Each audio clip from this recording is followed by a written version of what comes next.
পরিবেশটা অনেক সুন্দর, তবে উপর দিকে তাকালে কিন্তু দেখা যায় না, তাই দূর থেকে কিন্তু এটা দেখতে অনেক সুন্দর লাগে। আর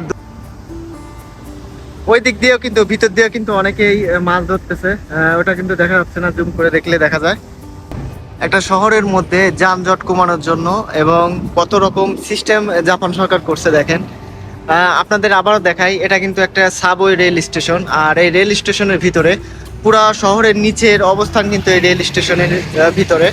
মানে আমি অবাক হয়ে যাই, এত সুন্দর সুন্দর ভাবে বিল্ডিং এবং সৌন্দর্য কিভাবে করছে এবং কতদিন সময় লাগছে। এখানে কিন্তু একটা বড় মার্কেট আছে, বিগ ক্যামেরা। তো আমরা মার্কেটের ভিতরে একটু প্রবেশ করি, টোকিও শহরের মার্কেটে। টোকিও আসসালামু আলাইকুম, হ্যালো লিসেনার, সবাই কেমন আছেন? আশা করি ভালো আছেন। তো চলে আসলাম শ্যাম গেমের আরেকটা নতুন ভিডিওতে। আজকে কিন্তু টোকিও চলে এসেছি। টোকিও আজকে কিন্তু টোকিও চলে আসছি, আর টোকিওর যে সৌন্দর্য টোকিও শহরের এবং টোকিওর যে বিল্ডিং গুলো আছে, রাস্তাঘাট আছে, এই শহরের যে সৌন্দর্য, এটা কিন্তু আজকে আপনাদের কাছে তুলে ধরবো। যে টোকিও এখানে স্কাইটি আছে, স্কাইটিতে ভিডিও দেখবেন আপনারা, স্কাইটির ফুটেজ। এবং টোকিও যে শিবুইয়া যে শহরটা আছে, সেই শহরের কিছু অংশ আপনাদের দেখানোর চেষ্টা করব। তো সবাই ভালো থাকবেন, সুস্থ থাকবেন এবং নিয়মিত আমার ভিডিওতে লাইক কমেন্ট শেয়ার করার চেষ্টা করবেন। তো চলুন একসাথে সবাই ভিডিওতে ঝাঁপিয়ে পড়ি। এটা টোকিওর একটা রোড, আর রোডের মাঝখান দিয়ে কিন্তু উপর দিয়ে কিন্তু একটা ওভারব্রিজ আছে, আর পাশ দিয়ে শুধু চোখ ধাঁধালো কিছু বিল্ডিং, যেগুলো দেখলে কিন্তু মন জুড়ায় যায়। তো আমরা আজকে টোকিও শহরের মাঝখান দিয়ে কিন্তু চলাচল করব এবং আপনার বিভিন্ন যে বিল্ডিং গুলো আছে, রাস্তাঘাটের পরিবেশ, এগুলো কিন্তু দেখাবো। এই দেখেন, আপনারা কিন্তু রোডের বিভিন্ন নিয়ম কানুন এভাবে কিন্তু জায়গায় জায়গায় লেখা থাকে, যার কারণে কিন্তু সবাই অনেক সতর্কতার মাধ্যমে চলাফেরা করে। তো আমরা সামনের দিকে যাব, সামনের দিকে গেলে পরে আপনারা শহরের মাঝখানের বিভিন্ন ভিউ কিন্তু দেখতে পাবেন। আর এই ভিউগুলা কিন্তু অনেক সুন্দর, আর ভিউয়ের চেয়ে সবচেয়ে বড় সুন্দর আপনারা দেখেন এইগুলা, আকাশের মতো সব লম্বা লম্বা বড় বড় বিল্ডিং, সব গ্লাসওয়ালা, এই বিল্ডিং গুলা কিন্তু অনেক সুন্দর লাগে। তো আমরা সামনের দিকে চলে যাব, সামনের দিকে কিন্তু শহরের যে মেন অবস্থান, সেই অবস্থানটা কিন্তু অনেক সুন্দর। আমি এর আগে একবার আসছিলাম, আর সেই সৌন্দর্যটা তখন দেখছিলাম, তবে আপনাদের দেখাতে পারি নাই। এখন কিন্তু আপনাদের সেটা দেখাবো। জাস্ট এখান থেকে একটু দেখেন, বিল্ডিং গুলা দেখেন, রোড গুলা দেখেন, গাড়ি ঘোড়া দেখেন। এগুলা দেখলেই বুঝতে পারবেন যে শহরটা কতটা উন্নত এবং কতটা প্রযুক্তিগত। চারদিকের বড় বড় হোটেল, বিল্ডিং এবং বিভিন্ন মার্কেট, কিন্তু এগুলা প্রত্যেকটাই কিন্তু অনেক সৌন্দর্য বহন করে। এবং টোকিওতে জানেন আপনার প্রচুর লোক থাকে, আপনার ঢাকা শহরের মতো এরকম কিন্তু 40টা শহর। টোকিও এত বড় একটা শহর, এই শহরের অবস্থান এবং শহরের চারদিকে কিন্তু লোকালয়, অনেক জনবসতি।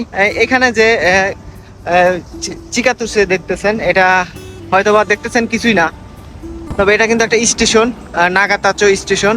এর নিচে আপনি প্রবেশ করলে দেখবেন এর ভিতরে আপনার পুরো শহরটা এর ভিতরে আছে। মানে স্টেশনের ভিতরে নিম্ন জায়গায় যে এত জায়গা থাকে, এই যে চারদিকে ওভারব্রিজ দেখতেছেন, রাস্তাঘাট দেখতেছেন, এই রাস্তাঘাটের নিচে কিন্তু আপনার সেই স্টেশনটা অবস্থিত। আমি মাত্র ওই স্টেশন থেকেই আসলাম এবং অনেক বিশাল একটা জায়গা, এত সুন্দর জায়গা, তারপরেও কিন্তু বোঝা যাচ্ছে না উপর দিয়ে, হয়তোবা আপনারা খেয়াল করতেছেন না, কারণ এখানে উপর দিয়ে বোঝার কোনো অবস্থান নাই। এই সাইডে কিন্তু ছোট্ট একটা লেক আছে, অনেক সৌন্দর্য একটা লেক। এই সাইড দিয়ে অনেক বড় বড় হোটেল। তো আমরা ওইদিকে না যাই, আমরা ভিতর দিকে একটু যাওয়ার চেষ্টা করি।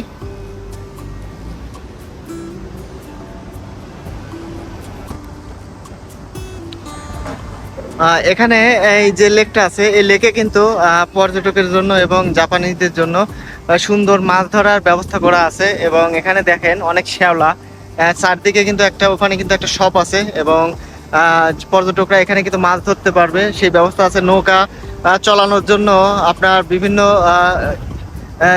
সিস্টেম, মানে ব্যবস্থা করে রাখা আছে এখানে। ওই দিক দিয়েও কিন্তু, ভিতর দিয়েও কিন্তু অনেকেই মাছ ধরতেছে, ওটা কিন্তু দেখা যাচ্ছে না, জুম করে দেখলে দেখা যায়।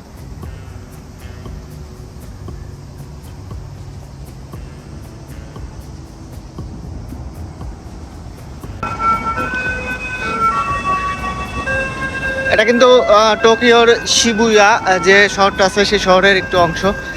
এটাও কিন্তু অনেক ফেমাস একটা শহর এবং চারদিকের কিন্তু পরিবেশটাও কিন্তু অনেক ফেমাস। টোকিওর কিন্তু বিভিন্ন এলাকা আছে, তবে প্রত্যেকটা এলাকায় কিন্তু অনেক জনপ্রিয়। তবে যে এলাকাগুলো পর্যটক এলাকা সেই এলাকাগুলো অনেক একটু ফেমাস, যেমন স্কাইটি আছে, টোকিও টাওয়ার আছে, এই সাইটগুলো কিন্তু অনেক পর্যটকে দেখা যায়। তো আমি যে সাইডে আছি এখানে কিন্তু বাংলাদেশ এম্বাসি আছে, আর এম্বাসিতে আজকে আমরা আসছি। তো সেই একটু সময় পেলাম, তাই এম্বাসির যাওয়ার ফাঁকে কিন্তু আজকে এই শহরের যে সৌন্দর্য, এই সৌন্দর্যের কিন্তু ভিডিও করতেছি। প্রত্যেকটা রোডে কিন্তু নিয়মতান্ত্রিকভাবে চলাফেরা করে, যার কারণে এই যে আপনারা উপরে যে লাল মানুষটা দেখতেছেন, এটা থাকলে কিন্তু আমি প্রবেশ করতে পারবো না। যখন এটা নীল হয়ে গেছে, সবুজ হয়ে গেছে, এখন কিন্তু আমি প্রবেশ করতেছি। এভাবেই কিন্তু নিয়মতান্ত্রিকভাবে জাপানিজরা চলাচল করে, যার কারণে শহরগুলা এত সুন্দর হয় এবং নিয়ম শৃঙ্খলাগুলা এত ভালো হয়। আশা করি দেখবেন এই সাইড দিয়ে বিল্ডিংগুলা, এবং এই সাইডের শহরের মাঝখানে কিন্তু বিল্ডিং, এগুলা শপিং মল, সবগুলা বড় বড় শপিং মল। এখানে একটা ট্যাক্সি দাঁড়িয়ে আছে, ট্যাক্সিগুলো কিন্তু অনেক সুন্দর এবং অনেক খরচ, ট্যাক্সি ভাড়া অনেক লাগে। জাপানে সবচেয়ে কম ভাড়া লাগে হচ্ছে আপনার ট্রেনে। ট্রেনে চললে কিন্তু কম ভাড়া লাগে, আর ট্রেনের পরে কিন্তু ট্যাক্সিতে কিন্তু প্রচুর খরচ হয়। তো সবসময় ট্রেনে চলাচলের চেষ্টা করবেন, যারা জাপানে আছেন তারা কিন্তু অনেক সাশ্রয়ী চলাফেরা করতে পারবেন। একটা শহরের মধ্যে যানজট কমানোর জন্য এবং কত রকম সিস্টেম জাপান সরকার করছে দেখেন। আপনাদের আবারও দেখাই, এটা কিন্তু একটা সাবওয়ে রেল স্টেশন, আর এই রেল স্টেশনের ভিতরে পুরা শহরের নিচের অবস্থান কিন্তু এই রেল স্টেশনের ভিতরে মানে ট্রেন চলাচল করে শহরের নিচ দিয়ে। এটা কিন্তু একটা প্রবান, এটা হচ্ছে পুলিশ বক্স, এখানে পুলিশ থাকে। এই যে স্টেশনগুলো করছে, এই স্টেশনের মাধ্যমে কিন্তু প্রচুর আপনার যানজট সিস্টেমগুলো কিন্তু কমে গেছে। তাছাড়া কিন্তু এই রাস্তাঘাটে কিন্তু লোকজন এরকম জায়গা দেওয়া যেত না চলাচল করার জন্য, যদি এইগুলো উপরে থাকতো। তো সেজন্যই কিন্তু এইভাবে সুন্দরভাবে সব কাঠামো এবং নিয়মতান্ত্রিকভাবে চলাফেরা করার সিস্টেমগুলা তৈরি করার কারণে কিন্তু এভাবে এত সৌন্দর্য বহন করে। এটা কিন্তু একটা শপ, জাপানের টোকিও শহরের মধ্যে একটা শপ। এখানে কিন্তু বিভিন্ন ধরনের তরমুজ আছে, আপনার আপেল আছে, কমলা আছে। এখানে দেখেন প্রাইসগুলো দেখেন, 2980 ইয়েন এই তরমুজ একটা পিস। তো আমরা সামনের দিকে যাই, সামনের দিকে কিন্তু আরো সুন্দর সুন্দর বিল্ডিং আছে এবং রাস্তাঘাট আছে। এগুলো কিন্তু সিঙ্গেল রোড, আর সিঙ্গেল রোডে কিন্তু লোকালয় কম থাকে, যার কারণে দেখতে অনেক সুন্দর হয়। আর আমরা যখন উপর দিকে যাব, মানে মেন রোডে যাব, তখন কিন্তু সেখানে অনেক যানজট থাকবে, লোকালয় বেশি থাকবে, যার কারণে দেখতে কিন্তু আপনাদের সমস্যা হবে। আমরা সামনের দিকে আসছি, দেখেন জায়গায় জায়গায় কিন্তু সাইকেল পার্কিং করা আছে। সাইকেল ছাড়া জাপান অচল, কারণ প্রত্যেকটা জায়গায় কিন্তু সাইকেল চলাচল করে।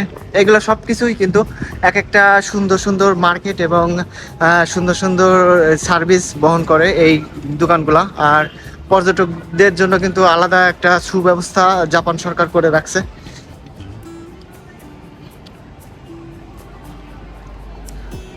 এই শহরগুলা রাত্রেবেলা কিন্তু আরো অনেক সুন্দর লাগে। রাত্রেবেলা জাপানের মাঝখানে যে এই যে দোকানের যে সিলগুলো আছে, রিপ্লেটগুলো আছে, এই অ্যাডগুলা কিন্তু আরো সুন্দর দেখা যায়, তখন কিন্তু দেখতে আরো সুন্দর লাগে। তো আপনি জাপানে দেখবেন বেশিরভাগ একটা জিনিস খেয়াল করবেন যে জাপানিজরা কম, জাপানিজ ছাড়া আপনার অন্যান্য দেশের লোকজন বেশি। নেপালিয়ান, শ্রীলঙ্কান, বাংলাদেশি, ভিয়েতনাম, বিভিন্ন দেশের লোক আছে। এমনকি বিশেষ করে রাশিয়ান, কানাডান, আমেরিকান যে লোকগুলো আছে, তারা পর্যটক হিসাবে কিন্তু এখানে বেশি ভ্রমণ করতে আসে। আর অন্যান্য দেশগুলো যারা আছে তারা কিন্তু এখানে আপনার ভ্রমণের জন্য না, তারা এখানে বিভিন্ন কাজের জন্য থাকে। তবে ভ্রমণের জন্য কিন্তু প্রচুর লোক আছে জাপানে। আমরা এই সাইডে যাই, এই সাইডে কিন্তু কিছু বিল্ডিং আছে, সুন্দর সুন্দর বিল্ডিং। বিল্ডিংটাই সৌন্দর্য জাপানের ভিতরে, আপনার এত সুন্দর করে কাঠামো করে তৈরি করা এই বিল্ডিংগুলো দেখলে কিন্তু মন ভরে যায়। দেখেন ওই সাইড দিয়ে উপর দিকে দেখতেছেন যে বিল্ডিংগুলা, ওগুলা দেখলে মনে হবে না যে এগুলা বাস্তব, এগুলা বাস্তব বলে মনে হবে না, কারণ এক একটা বিল্ডিং এর উচ্চতা আর এই বিল্ডিং গুলো সৌন্দর্য দেখলে পারে মনে হবে যে এগুলো আসলে কোনো একটা অন্য ভিন্ন জগৎ, কোনো অ্যানিমেশনের তৈরি। জাপানিজরা অ্যানিমেশন কিন্তু অনেক তৈরি করে, অনেক ভালোবাসে, আর এই বিল্ডিং গুলাও কিন্তু সেরকম অ্যানিমেশনের তৈরি মতোই মনে হয়। তো আমরা সামনের দিকে যাচ্ছি, সামনের দিকে আরো সৌন্দর্য আমার মনে হচ্ছে আস্তে আস্তে। এই দিক দিয়ে আমি আসি নাই কখনো, তো আজকে আসলাম।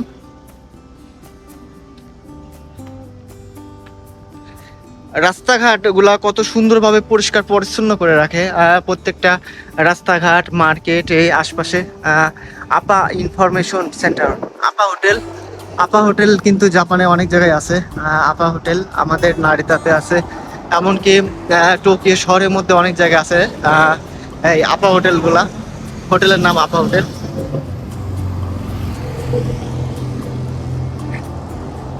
সামনে যে লিফটটা দেখতেছেন এটা কিন্তু একটা চিকাতুচে মানে সাবওয়ে রেল স্টেশন, মাটির নিচে রেল স্টেশন। এখানে কিন্তু দেখা যাচ্ছে শুধুমাত্র একটা ঘর আর একটা লিফট, কিন্তু এই লিফটের মধ্যে ঢুকলে আপনি ভিতরে যা কিন্তু একটা পুরা শহর খুঁজে পাবেন, মানে স্টেশনের একটা পুরা শহর খুঁজে পাবেন। এখানে কিন্তু আপনার ম্যাপ দেওয়া আছে, মানে এইভাবেই কত সুন্দরভাবে দক্ষতার সাথে প্রযুক্তিগতভাবে যে এইভাবে সৌন্দর্যগুলা ছাড়াইয়া দিছে। এটা কিন্তু টোকিও, জাপান, আরো ভালো ভালো যে রাষ্ট্রগুলো আছে এগুলোর এগুলাই শুধুমাত্র করে।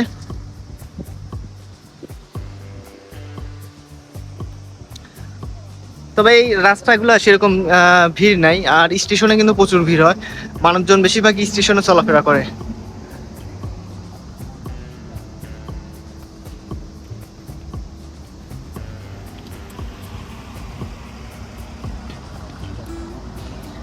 যারা বাংলাদেশে থাকেন তারা বেশিরভাগ লোকে কিন্তু টোকিওতে থাকার চিন্তা ভাবনা করেন। আসলে টোকিও কিন্তু অনেক সুন্দর একটা জায়গা, আর সবাই চায় যে একটা সুন্দর একটা ভালো জায়গায় যেন আমি বসবাস করতে পারি। তবে টোকিও কিন্তু সবার হয় না, বিভিন্ন সাইডে চলে যায়, আর যার কারণে অনেক সৌন্দর্য মিস করে টোকিওর মাঝখানে। এই টোকিওর যে সৌন্দর্যটা, এই সৌন্দর্যগুলা শুধুমাত্র কিন্তু বিল্ডিং এর মধ্যেই না, বিল্ডিং ছাড়াও কিন্তু আরো বিভিন্ন পার্ক আছে, তারপরে আপনার চিড়িয়াখানা, চিড়িয়াখানা না, বিভিন্ন মিউজিয়াম আছে। এগুলা কিন্তু দেখলে কিন্তু আরো সৌন্দর্য বহন করে।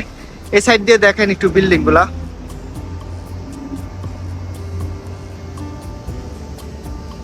মানে জাস্ট ওয়াও।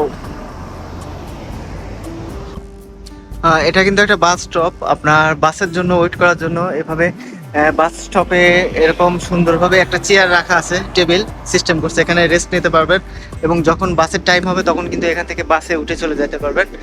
আর এটা কিন্তু আপনার যে সাবওয়ে স্টেশনগুলো আছে, স্টেশনের বিভিন্ন ম্যাপ, আপনার কোন দিক দিয়ে যাবেন এবং কি কি করবেন সব ম্যাপ কিন্তু এখানে দেওয়া আছে। আর এই পাশ দিয়ে দেখেন, আবারও দেখাচ্ছি, মানে আমি অবাক হয়ে যাই এত সুন্দর সুন্দর ভাবে বিল্ডিং এবং সৌন্দর্য কিভাবে করছে এবং কতদিন সময় লাগছে। এগুলো দেখলে কিন্তু সেই একটা মনের ভিতর চলে আসে। আমাদের দেশেও কিন্তু প্রচুর বিল্ডিং আছে, তবে সেই বিল্ডিং এর সাথে যেগুলো কম্পেয়ার করি সেগুলো কিন্তু আকাশ পাতালের তফাৎ। এই জন্য বলে যে জাপান অন্যান্য দেশ থেকে 50 বছর আগায় আছে। 50 বছর আগে আছে বলতে আমরা এখন 2024 সালে বসবাস করি, জাপান কিন্তু 2024 সাল থেকে 50 বছর আগে অর্থাৎ 2074 সালে বসবাস করে। কারণ এই জাপানের পরিবেশটা দেখলে কিন্তু এগুলা বোঝা যায়, আর এগুলা দেখলে পরে কিন্তু সবকিছু বোঝা যায়। এখান থেকে একটু উপর থেকে দেখাই, চারদিকে শুধু বিল্ডিং আর বিল্ডিং, আর এগুলা কত উপরে আর কত বড় বড় এগুলা কিন্তু বোঝানো যাবে না।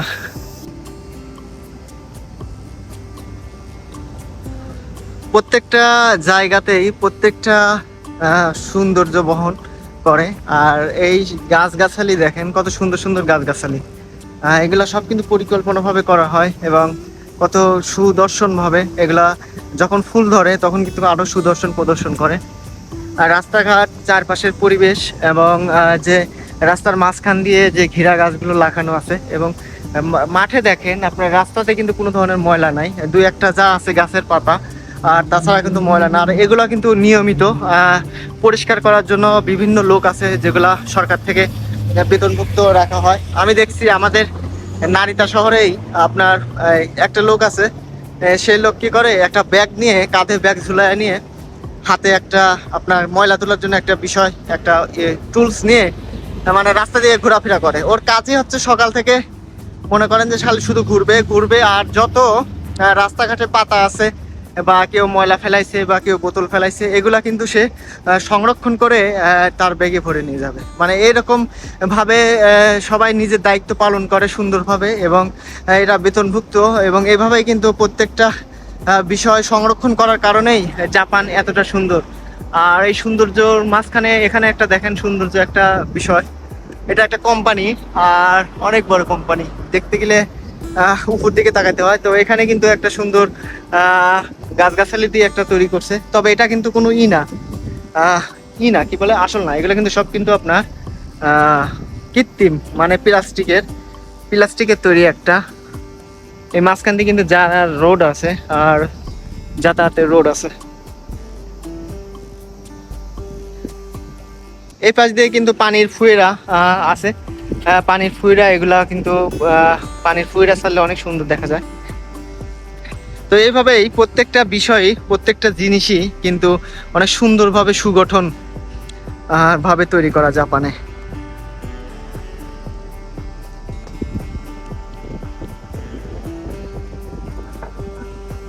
এটাও কিন্তু একটা স্টেশন, সাবওয়ে স্টেশন, মানে নিচে গেলে কিন্তু অনেক বড় জায়গা। তো চলেন আপনাদের একটু দেখাই সাবওয়ে স্টেশনের ভিতরের অংশ।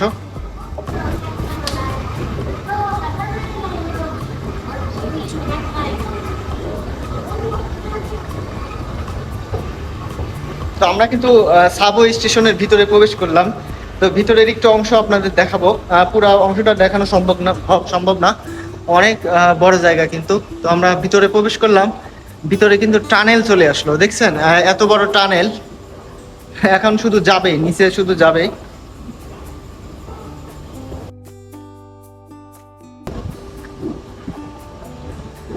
আমি কিন্তু ভিতরে নামছি অলরেডি, কিন্তু দুই তালার 3 তালার মতো নিচে নামছি।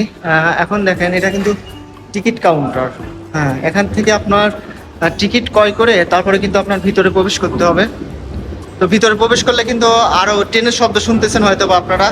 ভিতরে কিন্তু আমি প্রবেশ করতে পারবো না, কারণ আমার টিকিট নাই। তো আমি জাস্ট একটু স্যাম্পল দেখালাম। এর ভিতরে কিন্তু অনেক লোকজন থাকে এবং অনেক জনবহুল, মানে লোকের এত লোক আপনি ভিতর চলাচল করতে পারবেন, অথচ কিন্তু এখন লোক দেখা যাচ্ছে না। তো আমরা এখন বের হয়ে যাই। এখানে কিন্তু একটা বড় মার্কেট আছে, বিগ ক্যামেরা। তো আমরা মার্কেটের ভিতরে একটু প্রবেশ করি, টোকিও শহরের মার্কেটে। টোকিও ঘুরলাম, আর মার্কেটের ভিতরে অবস্থানটা দেখালাম না, তাহলে কিন্তু হলো না।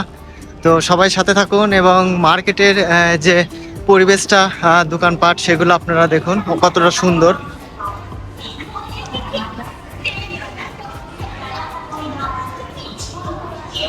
এই সাইড দিয়ে কিন্তু আপনার স্টেশনে প্রবেশ করা যাবে, আর এই সাইড দিয়ে কিন্তু মার্কেট।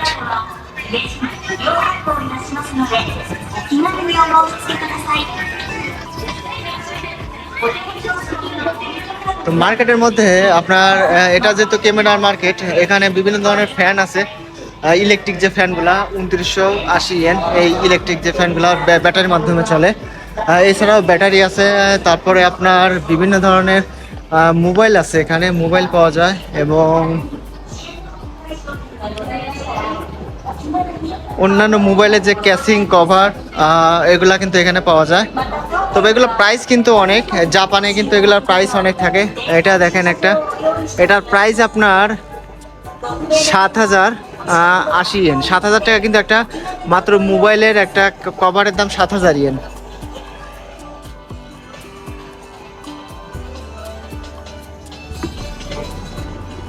তো আমরা বাইরে চলে আসলাম। সাধারণত আপনাদের একটা তো আমরা বাইরে চলে আসলাম এখন, আর এখান থেকে এখন এক্সিট হয়ে চলে যাব। এই পাশ দিয়ে কিন্তু মার্কেটের একটা অবস্থান, এবং অনেক সুন্দর একটা জায়গা।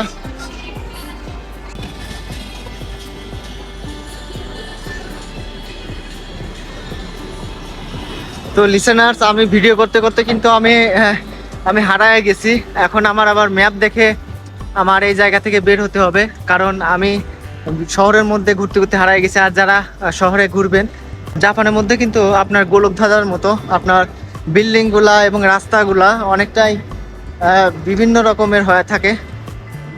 বিল্ডিংগুলো এবং রাস্তাগুলা মাঝখানে কিন্তু আপনি হারায় যেতে পারেন, কারণ এখানকার পরিবেশ এবং চারদিকের যে সিস্টেমগুলা সেগুলা দেখে আপনি খুঁজেও পাবেন না যে আপনি কোথায় হারিয়ে গেছেন। এই জন্য অবশ্যই আপনারা যারা জাপানে আছেন সর্বপ্রথম জাপানে আসার পরে একটা সিম কিনবেন।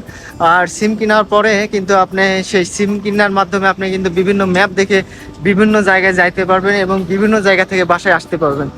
তাছাড়া কিন্তু আপনার অন্য কারো সাহায্য নিতে হবে। আর এখানে একটা হোটেল দেখেন, এই হোটেলটা কতটা সুন্দর এবং এই হোটেলের সামনে কত সুন্দর সিনারি ভাবে চারদিকে কিন্তু কত সুন্দরভাবে স্ট্যাটু করছে এবং পাশ দিয়ে কিন্তু একটা পানির ফুয়েরা করছে। এগুলা যে অতিথিগুলা এখানে থাকবে, পর্যটকগুলা থাকবে, শুধুমাত্র তাদের জন্য কিন্তু এই ব্যবস্থা করা। আর হোটেলটা দেখেন কতটা উচ্চতা, মানে উপর দিকে তাকানো যায় না, এত বড় উচ্চতা। এটা টোকিও স্কাইটির একটু সাইড থেকে, কারণ স্কাইটির নিচে গেলে এবারে কিন্তু আপনার পরিবেশটা অনেক সুন্দর, তবে উপর দিকে তাকালে কিন্তু দেখা যায় না, তাই দূর থেকে কিন্তু এটা দেখতে অনেক সুন্দর লাগে। আর দূর থেকে পুরা ভিউটা সুন্দরভাবে দেখা যায়, যার কারণে এটা অনেক সুন্দর লাগে। আর আপনার কাছ থেকে আপনার শুধুমাত্র টাওয়ারের যে পিলারগুলো আছে সেই পিলারগুলো দেখতে পারবেন। এটা দূর থেকে অনেক চিকন দেখা যায়, আমি দূর থেকে ভাবছিলাম যে অনেক চিকন, আর কিন্তু এখানে সামনে আসার পর এটা ভুল ভেঙে গেল। এটা কিন্তু অনেক বড় এবং অনেক জায়গা জুড়ে আকাশের উপর। আর রাত্রেবেলা কিন্তু অনেক সুন্দর লাইট দেওয়া যায়, দেখা যায়, যার কারণে এখন কিন্তু সেভাবে বোঝা যাচ্ছে না। আর রাত্রে যখন হবে তখন কিন্তু এই আলোগুলো অনেক সুন্দরভাবে দেখা যাবে। তো লিসেনার্স, এই ছিল আজকের ভিডিও। টোকিও শহর সম্পর্কে আপনারা দেখলেন, টোকিও শহরের যে বিল্ডিংগুলো আছে এবং রাস্তাঘাট আছে এবং দোকানপাট এবং আশপাশে যে সৌন্দর্য, এটা কতটা সুন্দর এবং কতটা পরিষ্কার পরিচ্ছন্ন। তো এভাবে কিন্তু টোকিও যে শহরটা, এই শহরটা কিন্তু রাজধানী, টোকিও রাজধানী, যার কারণে এতটা সুন্দর করে রাখা হয়েছে এবং সারা বিশ্বের কাছে কিন্তু একটা বিস্ময়কর যে জাপানের টোকিও শহরটা নিয়ে। তো এই ধরনের ভিডিও পেতে অবশ্যই আমাদের চ্যানেলটা সাবস্ক্রাইব করে রাখবেন। যারা নিয়মিত আমার চ্যানেলে ভিডিও দেখেন তাদেরকে জানাই আন্তরিক শুভেচ্ছা এবং ভালোবাসা। তো আজকের মতো এখানেই বিদায়।